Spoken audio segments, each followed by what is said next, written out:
Саламатсыздарбы, достор? Москвадагы кыялдар кулинарный шоунун алып баруучусу мен Нургул Каимова. Бүгүн бизде конокто Юсупова Жылдызай. Саламатсыздарбы? Мен азыр сиздер менен мен жасаган шашлыктардын рецепти менен бөлүшөм. Москва не сразу строилась. Анда эмесе баштайлы, сиз анда продукталар менен тааныштырып өтүңүз. Бүгүн биз эки түр шашлык кылмакчыбыз. Койдун этинен и тооктун окорочкасынан. Тооктун окорочкасына специяның өзүнчө бөлүктөрү бар. И койдун этине обязательно лимон, киви кошобуз. Эмне үчүн? Себеби булар тез арада жумшартат. Шашлык эки түрү бар. Койдун этин даярдап койдук. Ар бир кусогу бир оозго салып жей тургандай болуш керек. А окорочканы болсо обваливать этебиз. Кандай обваливать этебиз? Керек эмес жактарын алып, кереги жок жакка салып коебуз. Баронго алып салып коебуз.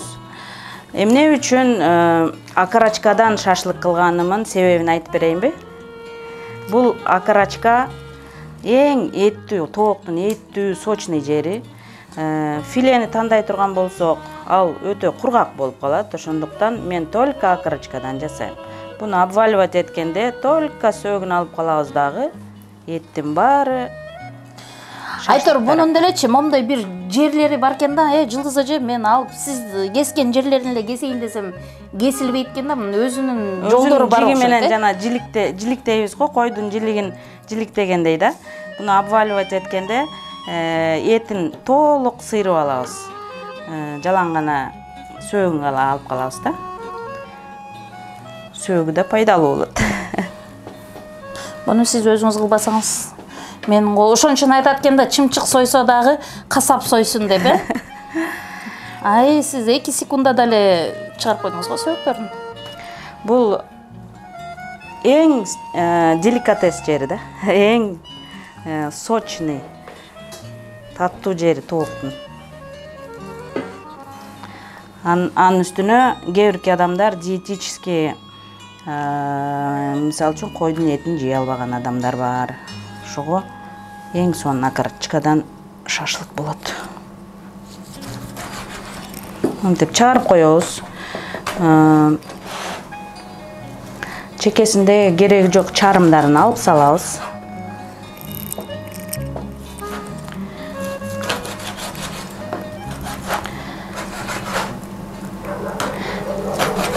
Ушундай окшош кылып кусочектерге бөлөбүз. Бунун дагы бөлүмүн туура кеспесе, шпажкага сайылбайт. Сайылса да түшүп кетет.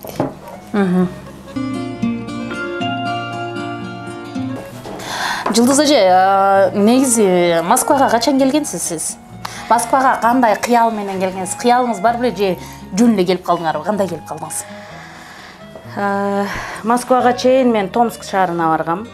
Биринчиден ал маалда Союз жаңы разрушение болуп, Союз бузулуп, Кыргызстанда элдер кыйналып жаткан мезгили болчу. Бирок мен ал нерсени билбей эле, мен оюмда Россияга барсам, Россияда окусам деген кыялдар менен келгем. Анан эми Россияга келгенден кийин Кудайга шүгүр жакшы тарбия берип койгон экен, жакшы нерселерди үйрөтүп койгон экен. Аябай көп коноктошчу элек. Ушул тамак жасап жүрүп эле иштеген жериме көнүп кеттим. Анан ушул фирменный шашлыктарды ушул именно окорочкадан, ош жактан үйрөнүп келдим да. Томскиден, Сиз ал жакка окууга тапшырганы баргансызбы ошондо? Ооба. Ал жактан эмнеге окудуңуз? Кайсы окуу жайында? Экономика. Экономфак, Мен өзү инфакта окугам. Анан эми турмуш шартына байланыштуу, инфакта заочный окуусу жоктугуна байланыштуу, только очно окуш керек болгондуктан эми мен турмушка чыгып калган үчүн окууга барган жокмун, барбай калгам. Анан эми окубай калдым деген неме менен окушум керек деген ойдо баргам да. Анан ошол кездеги өжөрлүктөрү мага жардам берди болуш керек дейм. Себеби жашоодо ар бир адам ынтылыш үчүн бир түрткү болуш керек экен да. Москвага качан келип калдыңыз? Москвага Кантип келип калдыңыз? мен Томскиде аябай кыйналып иштегем, аябай көп иштерде иштедим. Соодада кылып жүрдүм. Диаспорада документтерди жасап берип жүрдүм элдерге.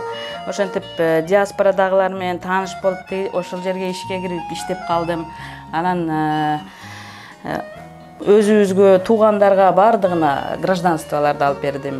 Менин туугандарым да келип гражданство алышты ошол жерлерде. Билимдин пайдасы тийиптир да, билимдүү болгон үчүн ошол жерден дагы именно билим мындай кагаз документацияга аралашып калыптырсыз да, андай Өзү билим кайсыл жерде болбосун зоолоң бийиктетет да. Бизди баягы кичинебизден китеп оку деп урушсам, неге китеп оку дейт экен деп. Анан кийин бара чоңойгон сайын өзүң эле издеп барып, художественный книгаларды алып алып, төшөктүн ичине салып алып, окуйсуң да. Керек үчүн. Жакшы. Эмне кылайлы, мариновка кылып аралаштырасызбы специяларды? Негизи көбү мындай секретный эме кылышат го, мындай ингредиенттерди. Секретти азыр ачабыз. Келиңиз анда. Так, туз кошобуз обязательно, билесиңер. Соль по вкусу мындай килограммына карап эле мен примерно уже билем канча кошуш керек. Кээ биркилер мен кошкон эмелергечи мындай тузу азыраак кылып коюпсуң дейт да. Өзү тузду көп жебеш керек. Туз зыян, белая смерть дейт го тузду. Ошондуктан бул эмне деген приправа бул? Бул паприка. Паприка да? Бул паприка. Секреттерди ача берели да чекеде. Бир гана паприка кошобуз. Себеби мурч кошобуз. Башка чөп чарлардан коюдун этине кошпойбуз. Только паприка да? Паприка и кара мурч. Себеби койдун өзүнүн сонун даамы кетип калат. Кивини кошобуз. Кивини мелко кылып кесип кошуп жүрсө да болот. Эгер жакшы пышкан болсо, мыкчып койсо болот.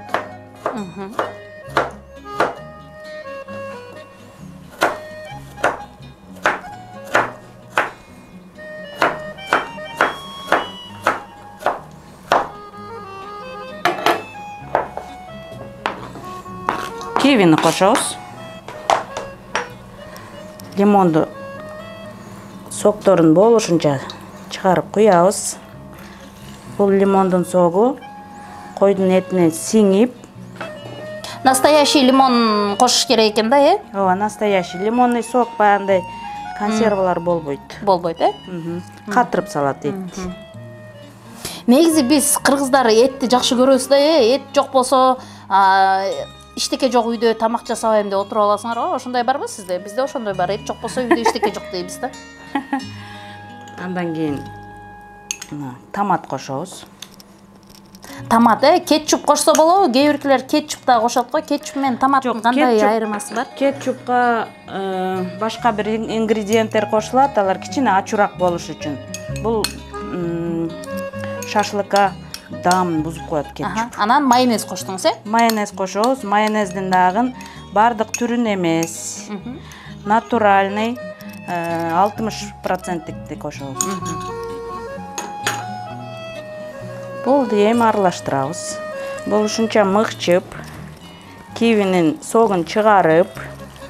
Москвадагы жашап жүргөндөгү кызыктуу окуялардан айтып бербейсизби, мындай кичине мындай, кандай десем, ошол моментте трагедия, всё бүттү деген сыяктуу, бирок азыр ошону мындай жеңил эле, мындай күлкүлүү ойлогон ситуациялар барбы? Мисалы, мен жашоомдо ошондойлор көп да, мисалы, ошол моментте мен ойлойт элем да, болду, ниже некуда, это самый предел депчи. Азыр болсо, мына 10 жыл, 20 жылдан кийин уже күлүп эле эстеп калам да. Ошондой ситуациялар барбы сизде? Кандай бар? Бар. Жаңы келгенде бул Москвада болбоду, бул Томск шаарында болду. Биз жаңы келгенбиз, бизден кийин туугандар келе элек эле да, эми туугандардын баарын чакырып, баарына жардам берчик да, спасатель болдук да. Баарына чакырып, гражданстволорду алып берип, үйүбүзгө чакырабыз. Ушундай көпчүлүк болуп чогулганда, үйүмдө төшөктөрүн баарын катар кылып салып берип алып, өзүмө төшөк калбай калыптыр да. Астананын түбүндө эмнени салып жатышымды билбейм. Кышкы кийимдеримди салып алып жатып алып, блин, дожила до такой степени. Эми эмне болом депчи. Эмне болом, ушинтип Астанада жатамбы мен өмүр бою. Качан мен үй алам деп аябай жаман болгом да. Мен өз бурчум алган анан аракет кыла баштадым. Ошондо үй алышым керек деген чечимге келген турбайсыңарбы? Ооба. Ушул жерден мен өзүмдү да айтып кетейин. Мен Москва шаарында ипотека центр агентство недвижимостунун жетекчиси болом. Паритет компаниянын негиздөөчүсү болом. Москва шаарында 16 жылдан бери кыймылсыз мүлк жаатында тажрыйбам бар. Москва шаарында жана Московская областан ипотекага, наличкага квартира алганы, сатканы жардам беребиз. Ошондо эле мен таанышсаңыз болмок экен да. Ошону айтпайсыңбы, каерде болчу? Баранинаны бүтүрдүк. Эми куриный шашлыкка өтөбүз. Куриный шашлыкка обязательно кориандр кошулат. Бул дагы өзүнчө килограммына карата мен кошом. Көбүрөөк кошуп калса ачуу болуп калат. Азыраак кошуп койсо даамы чыкпай калат. Ошондуктан кориандрды орточо кошулат. Также паприка. Бул цветин өзгөртөт. Паприканын болгарский перецтин даамын берет. Соль по вкусу.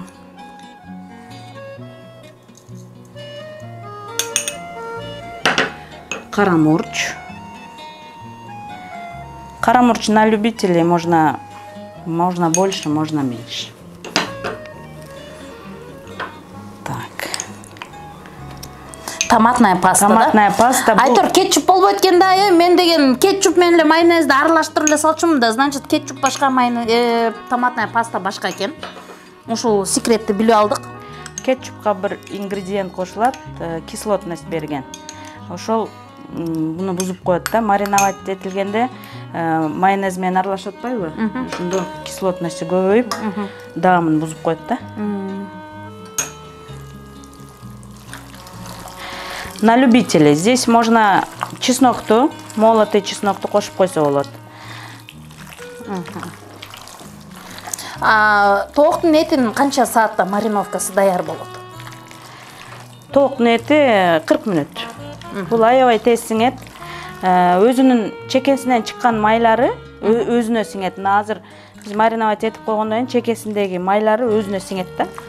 Анан ошон үчүн сочный, ошон менен сочный болот. Койдун этине сочный болуш үчүн киви менен лимон коштук. Буга ал нерсе кошулбайт. Бул да даяр болду. Анда буну да 40 мүнөткө алып коет экенбиз да, э? Мен жайында жапкан компот личного моего приготовления. Ошондуктан даам татып көрөбүз. Кышта жайкы күндүн витаминдерин. Биздинчи шашлыктар даяр болгуча мангалды даярдаш керек да, э? Ооба, чын эле, ким даярдайт? Мистер Пропер, веселей! Вам лишь бы поржать. Кандайсыңар. Эмне бүгүн даярдысыңар? Сен кылып атасың шашлык кой. Ооба, шашлык даярдап атам. Азамат. Бул эмне? Тоок бу. Бул тооктун этинен шашлык, бул койдун этинен шашлык. Ал мышык. Сага кайсы жагат? Мышык мага. Мышык жанагы анекдотты айтып бербейсиңби про мясо? Анекдот. Значит, стоит грузин. Торгует, значит, бараниной на рынке. Ну, подходит к нему покупатель и говорит: ваша баранина? Мой баранина? Свежий? Конечно, свежий. Чем кормите? Травой кормлю. Там какая-то станция, там нельзя травой кормить баранов. Штраф 1000 рублей. Расстроился, 1000 рублей заплатил. Соответственно, ну, опять дальше стоит. Ну, уже расстроился, 1000 рублей заплатил. Тут раз один подходит. Ну, здравствуйте, ваша баранина? Да, наша баранина. Да, моя баранина. Чем кормишь? Он такой думает. Скажу травой, ну и нафиг. Чем кормлю? Навозом кормлю. Санэпидемстанция. Нельзя навозом кормить. Штраф 1000 рублей. Опять 1000 рублей заплатил. Сидит дальше. Ну, ждет покупателей. Приходит третий. Приходит. Чем кормишь? Он такой думает, тем кормил, этим кормил, штраф заплатил, да? Ничем не кормлю, деньги даю, сама ходит.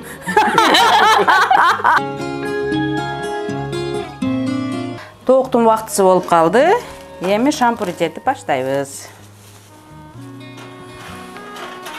Эме, кыздар? Мен азыр токойго барып келейин, макулбу? Неге? За подснежниками, ё-моё.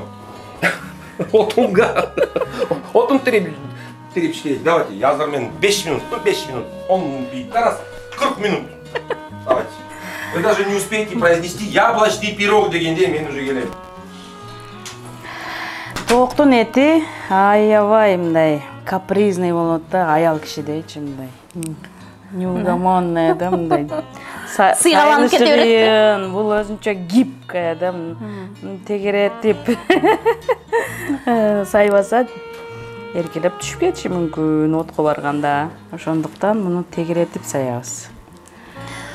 Жылдыз эже, мен сиздин үйүңүзгө конокко барганда таң калгам да. Сиздин районуңуз мына Москвада, Москва шаар, бирок ушундай сонун районда итальянский кварталга окшоп Европада жүргөндөй жүрөсүз да. Ошол үйдү сатып алган историяңызды айтып бербейсизби? Ошону эми түшүндүк. Томскиде эле баягы эшиктин оозунда босогодо калганда максат кылыпсыз, болду өзүм үйүмө албасам болбойт деп. Анан кантип Москвадан үй алып калдыңыз? Москвадан үй алам деп бул өтө чоң максат болчу да мен үчүнчү. Мен ушул нерсеге жетише алам бекен деп жатсам, турсам да ойлонот элем. Эртең менен баратып, балдарымды садикке алып баратып дагы тиленет элем, жатып атып деле тиленет элем. Анан ушул жаңы курулуштарды карай баштадым да. Мен ушул жерде жашасам, элестетем да өзүм кетип атканымды, үйүмө кирип баратканымды элестетем. Анан ушул жаңы курулуштардын макеттерин көргөзөт го. Рекламадан макетин көргөзүп калды. Жөн эле пластмасса игрушечныйга окшош турат. Бирок мага ушунчалык жакты. Немногоэтажный.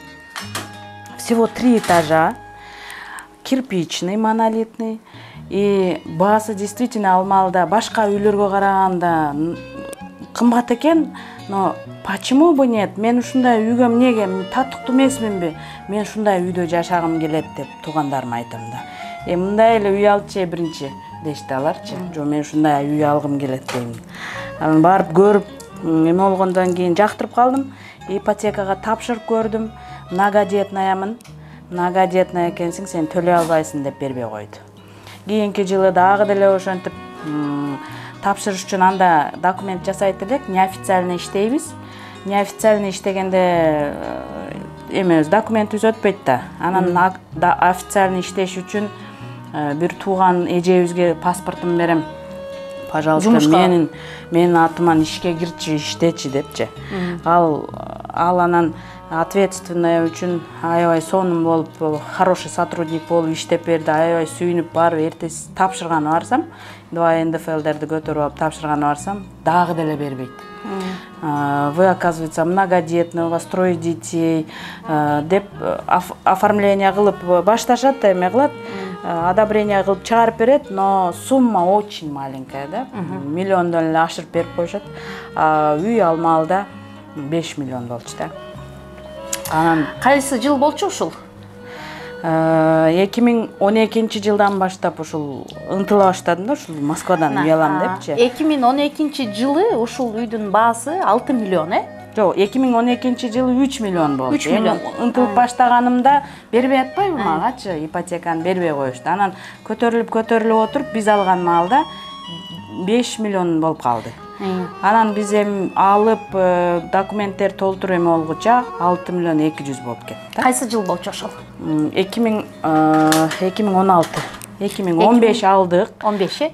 2015 болсо, азыр 2022. Так, 6 жыл болобу? 7 жыл. 7 жыл.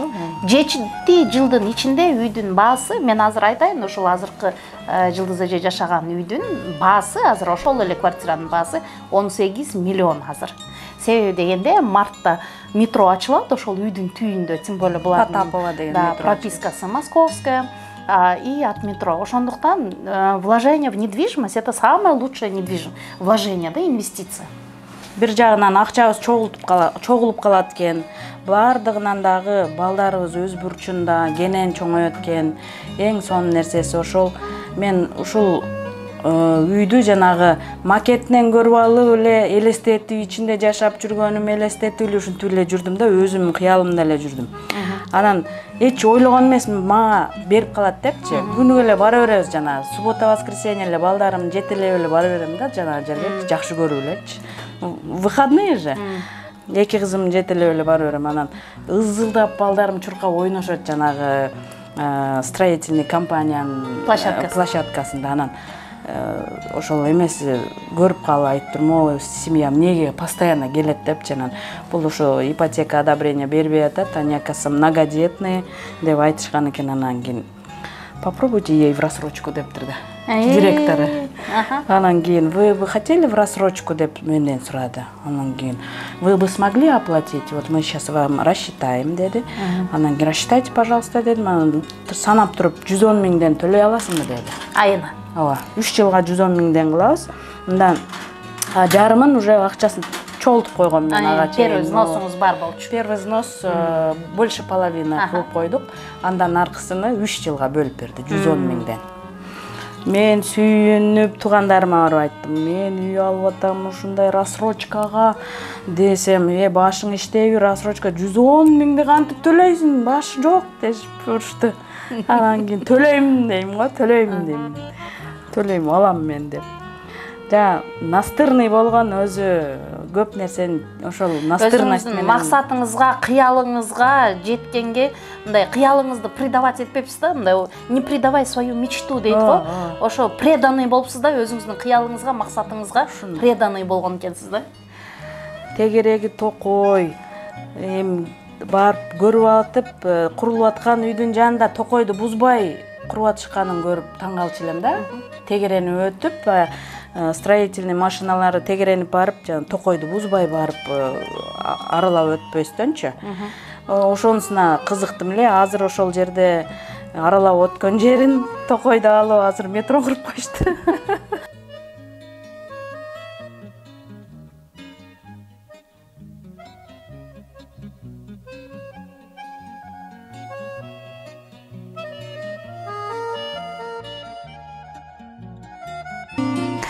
Шашлыгыбыз анда даяр болду. Всем приятного аппетита.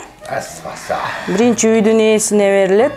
Эркек киши үйдүн куту деп коебу эле. Так. Үйдүн королевасына. Чоң рахмат. Начальник штаба. И тамок топ приготовил, да? Тамагыңар таттуу болсун. Биздин спонсорубуз ипотека центр Москва. Москвадан квартира алам десеңиздер, сиздин кыялыңыздагы үйдү алып бергенге сөзсүз түрдө жардам беребиз. Төмөнкү номерлерге кайрылыңыздар. Ал эми биздин спонсорлордон сизге белек. Куттуктайбыз, чоң рахмат. Андан соң эксклюзивдүү шашлык болуптур. Ал эми сиздерге кайрылуу ошону менен аяктайт бүгүнкү биздин чыгарылышыбыз. Комментарийге сөзсүз түрдө кимди конокко чакырайлы жазыңыздар. Кандай тамак жасайлы, кайсы тамактын рецептин бөлүшөйлү. Ошону дагы комментарийге сөзсүз түрдө калтырыңыздар. Аман болуңуздар.